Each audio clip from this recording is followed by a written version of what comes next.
Yep, we're studying Greece again, ancient Greece.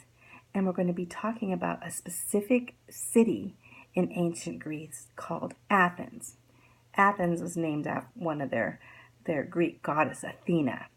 And the city became one of the biggest cities in Greece during what's called the Athens Golden Age. The Golden Age, so prominent. We studied about Greece a lot, but we're going to specifically study Athens, Greece right now. You see, in Greece, they had these city-states, and the city-states had mountains in between them, so the city-states became very secluded areas, and they didn't always like other city-states. There was actually 1,500 city-states in Greece. Some of the more prominent city-states, of course, were Athens, Sparta, Corinth, and Thebes. And they had a lot of pride of their city-states. And they stood up for their city-states. They weren't united. A lot of times they even fought each other over silly things, even sometimes. They're the golden age of Athens, and when Athens became an important city-state above all the other city-states of Greece. And that was about, 1200 BC, Athens became a city-state. And we studied about the Love War, the Trojan War, with Sparta and Helen of Troy, and I'm not going to go over that. But that's when we know kind of that came from Athens, the Athens area. 500 BC, Athens chose a democracy as their form of government. And they really believed in personal freedom. And so what they would do with this the government, there'd be 5,000 men that would meet. Can you imagine 5,000 citizens, men would meet, and they would meet and draw lots and choose a council of 500 men to help make the laws. Sometimes they meet almost every week. That would be quite a deal, wouldn't it? And the council then would submit proposals to the assembly of 5,000 men, and 5,000 men had to accept or reject these proposals or so-called laws. They also chose a council of 10 generals, and these generals would have to take care of things like the army and their navy and be in charge of them. So they had a big job, and they had to all kind of agree on things.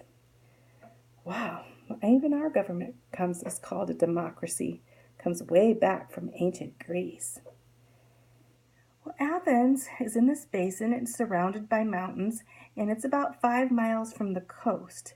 It's a very good area, so it became very powerful, and they had a really powerful navy to fight anyone, even city-states or other countries around there would come and attack them. They would have their navy waiting there.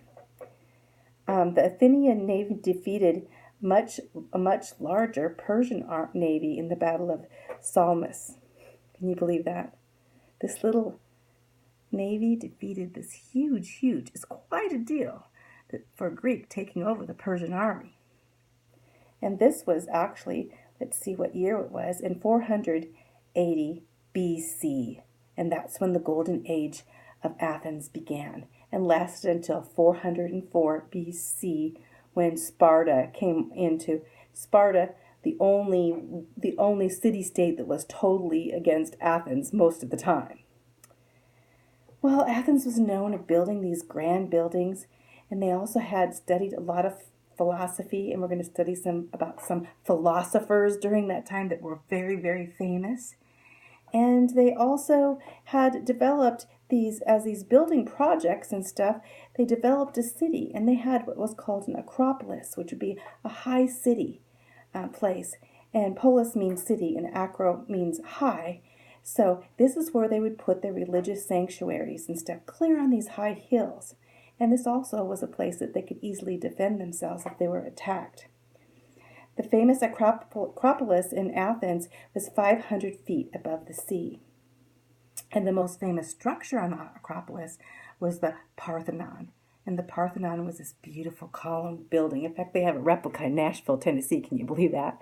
But this huge building with these big, huge pillars and everything was kind of the architecture of the time of Greek buildings with the big, huge marble pillars. Athena, as I said, she was the goddess that's supposed to oversee the city, and they had a giant statue of her there. The architecture of this building was such an achievement. It was massive, took massive blocks, 20,000 tons of marble, 230 feet long, 100 feet wide. That's how big it was, with 8 columns on the end and 17 columns on each side. Wow.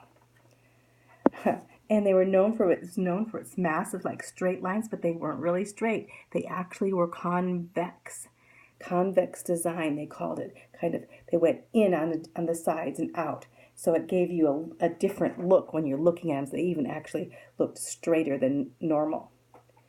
Now, the other thing they had was what they called agora. Agora was the town square.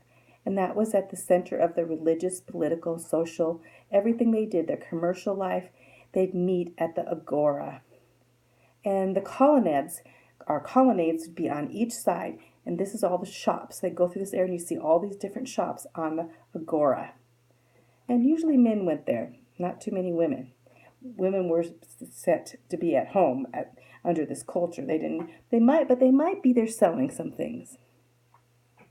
They had apartment buildings with several stories high and narrow, winding streets. Wealthy families would have single-family homes, and they also had surrounding central courtyards in each of the wealthy.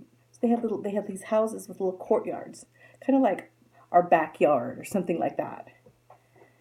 Wow, they were remarkable citizens from Athens. Let's talk about those citizens. Let's see, where should we begin? Phidias was a sculptor. Sophocles, Euripides, Achilles were Greek in the theater. Pericles was a military and political leader. Pythagorean theory, maybe in math. Hippocrates, the Hippocratic Oath, was an oath that now the medical profession take, and these were standards for doctors to have. Let's see what else they had. They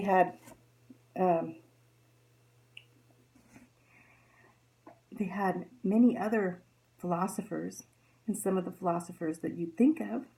How about Aristotle? How about Socrates? How about Plato? And we'll be studying them in a little bit. And it's kind of like a lot of the Greek culture, the ancient Greek, is the cradle of our Western civilization. So not only us, but many countries look back to this time of ancient Athens. So 400 to 300 BC, they promoted democracy, philosophy, education, science, art, architecture, geometry, medicine, value of reason. They thought reason was important, and drama, and the theater, a lot of things. But they still were pretty immoral. Their lifestyles were not really accepted as good. So many of the Greeks were not really moral people.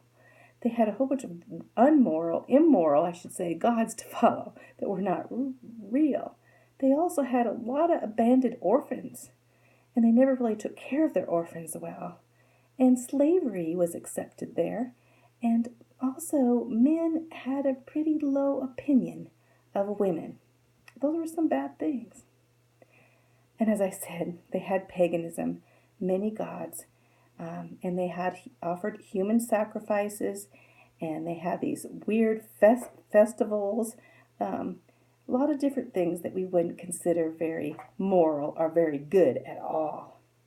But they did believe that their gods were very harsh and would punish them. Hopefully they would think they would treat them good. Not the good news of the gospel at all. They didn't know Jesus at all. But Paul, again, took the gospel to Athens. He stood on the Areopagus and noticed that they were worshiping an unknown God. in Acts 17:23-24. Therefore, what you worship in ignorance, this I proclaim to you, the God who made the world and all things in it, since he is the Lord of heaven and earth, does not dwell in temples made with hands, nor is he served by human hands, as though he needed anything, since he himself gives to all people life and breath to all things. This unknown God came to Athens, and the gospel went out. And later we see many Greeks came to know Jesus. Isn't that cool?